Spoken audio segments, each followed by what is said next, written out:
Hello everyone, welcome back to Pamten's YouTube channel. And in today's video, we'll be solving Leetcode style problems on arrays. So we'll be looking at two very common interview problems. So one is called as union of two sorted arrays, and the other one, which we'll look at, is the intersection of two sorted arrays. Let's look at the problem statement here. So we are given two sorted arrays, nums1 and nums2, and we are supposed to get a new array, and in that new array we are supposed to find the union of these two. So union basically means that we shall have all the elements from nums1, all the elements from nums2, but we will not have any repetitive values.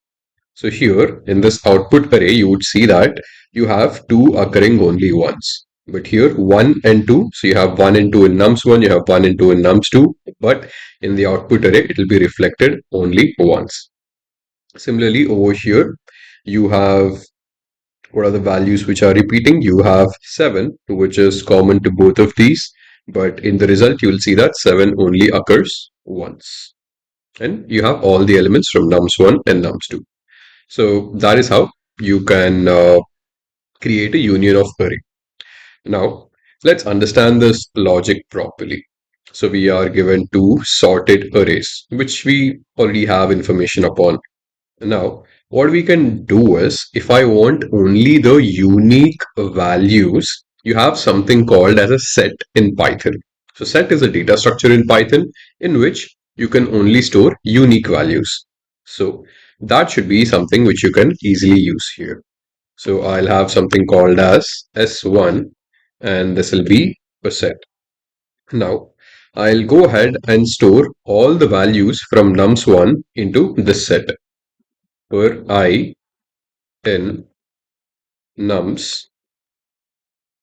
So for each value in this integer array, I'll just go ahead and add that into the set. So I'll say s1 dot add. I'll add this. So this would be actually nums1. So I've iterated through the entire nums1 array and added all of the elements in this set. Similarly, I'd have to iterate through the entire second array. For j in nums2, I'll say s2 dot add j. Now I have all the elements from here into the set, all the elements from here into the set, and there'll be no duplicates. So I'll basically have these, but in set, the order is not fixed. So this will not be in sorted order. So what I will do is I can basically create another array over here or a list. I'll call it as nums3. For now, I'll keep it as blank, and I'll say for I in sorted of S1, I can just go ahead and add them into this array.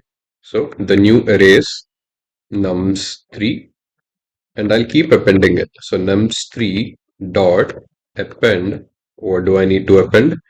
So all of the values which are present in this. And then I can just go ahead and return this newly formed array. Nums of 3. Let's run this. We seem to have an error. Let's see what this is. S2 is not defined. So this is actually S1 dot add. Let's keep this as K. Let's also change this to be K and run this. And you see that the result has been accepted. We've passed these two test cases. Let's also submit this and check if all of the test cases have passed. So we have passed all of the 106 test cases. Now we'll go ahead to the next problem. So let's see what is the next problem. So this would be intersection of two sorted arrays. Now, the difference between union and intersection is extremely simple. So in intersection, you will only have the common elements in the resultant array. What happened in union was you had all the elements from both the arrays, but there were no duplicates. But in intersection, you'll only have the duplicates from both of these. So here you see that 1 and 2 are common, which is what you'll have in the result. Here, there are no elements common. That is why you have a blank output. So let's understand this properly. So what can we do here? So let's take this. Let's take this. I'll write this down. So I have 1, 2, 2, 3, 5, and I shall have 1, 2, and 7. Now here, what I can do is I can have a pointer here for this particular array. I can have another pointer for this particular array over here, and I'll keep checking if these values are equal. So if these two are equal, I'll go ahead and add them into the new array.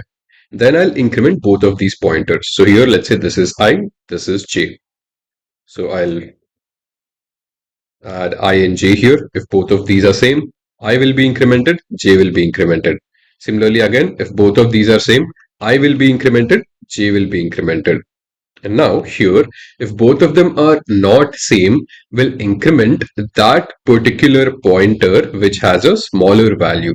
So here 2 is smaller than 7, so we'll increment this. Then again 3 and 7, 3 is smaller than 7, we'll increment this. Now we have 5, 5 is smaller than 7, and then we will come out of this. Then we have only one element left in the other array, which is 7, which is what we'll add to our list.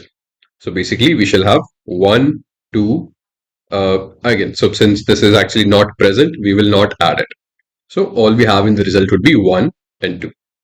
Now let's actually write the code for it so that we can understand this in a better way. So what I would need is, so first let me just go ahead and find out the length of both of these. So the length of the first array, I'm storing it in n. The length of the second array, I shall store it in something called as m. And then let me actually get some space over here.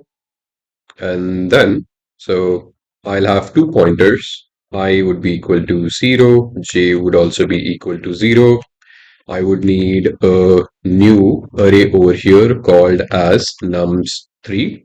I have this, and initially nums3, I'll just set it to be blank. And then afterwards, I would need another variable called as k for this nums3 array. I have all of this, and I'll say here while I is less than n and I is less than m. So basically till, so this would actually be j is less than m. So here this I will go from the starting index of nums1 to the last index of nums1. This variable here will start from the starting index of nums2 and go to the last index of nums2. While I is less than n and j is less than m. Okay. Now let's see if we actually have to use AND condition or condition. So we've used AND, which would mean that both of the conditions have to be true over here. Okay. So now in this loop, what we can do is I can now start comparing the values. So nums1 of I. So if inside if, I'll say if nums1 of I is equal to nums2 of j. So initially, as we had checked, if 1 and 1 are equal, then I can just say nums3 dot append. I can basically insert any of these. So I don't think I'll need k is equal to 0 over here. So I can over here say nums3 dot append. I'll just say nums1 of I. Okay. Elif. Now if that is not the case, now let's check if nums1 of I is less than nums2 of j. So whichever value will be smaller. So here, since all of these values will be smaller, so first we'll iterate through this entire thing. So here I would become I plus 1. And then finally in the else clause, it will be j equals j plus 1 because this is for the nums2 array. So let's look at this loop properly. Initially, we're comparing these two, both are same, so that is added to nums3. Then we'll check 2 and 2. So both of them are same. That is again added to your nums3. So we have appended nums1. So we have appended 1 and 2. Then over here we have value of 2. So we have this is incremented, this is 2, but here j is at 7. So 2 is less than 7, now it comes to 3. 3 is less than 7, now it comes to 5. We have 5 over here, 5 is less than 7, we're out of this. And then we have only 7 over here, now that is also incremented. So if either of these fails, so while I is less than n and j is less than m, right? So if any of these is not true, then we come out of the loop. And then we can finally return nums3. Also, we'll have another base condition over here just to check if any of these arrays is not empty. So if not nums1 or not nums3, so basically if any of these arrays are empty, I can just return a blank array, because if one is empty and other has values, then there'll be no common point between them. Let's run this and let's see what would be the result. We have an error. Let's see. Cannot access local variable nums3. So this has to be nums2. Let's run this. Time limit exceeded. That's interesting. So we'd have to increment the values. Let's see if we're doing that over here. So here I'd have to increment both of the values, which I have not done. So I equals I plus 1 and j equals j plus 1. So here if it is a match, then I'd have to move both the pointers. So if 1 is equal to 1, then I increments, also j increments. Let's run this. And we have successfully passed these two test cases. Let's also sum this and see if we pass all the test cases. So we have passed all of these test cases.